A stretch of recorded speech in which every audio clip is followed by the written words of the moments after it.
Okay, I'm gonna get started for tonight. I've got my defective, broken, out the door rotor removed.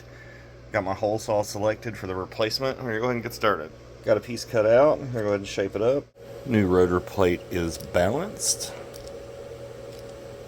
And since that says the RIC on both sides, we'll call this the rotary induction collector from now on. But still rotor for short, because that's a lot. Got the hub installed on the RIC, and I did some more balancing work. It is now probably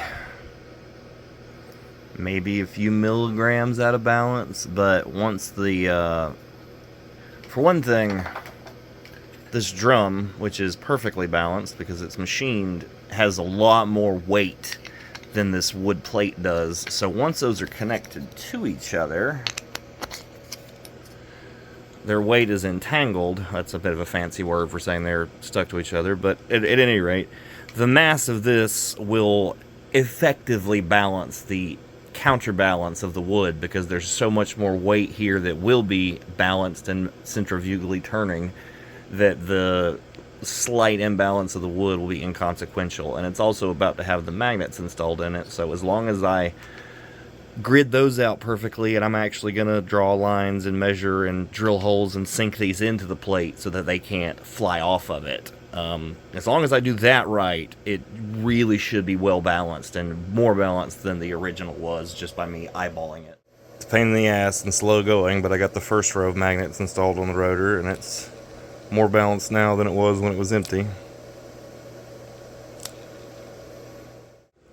Alright, all the magnetic plating is installed in the new rotor. Probably going to go ahead and let that cure up before I try to install it, because it's going to want to stick to everything, and if it pulls one of those magnets out, I'm going to be fucking furious. So that's probably about it for tonight. I also got the armature tensioner apparatus upgraded and operating again.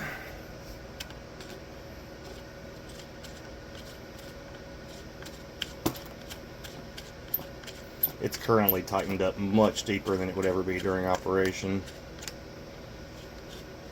because it is in maintenance mode.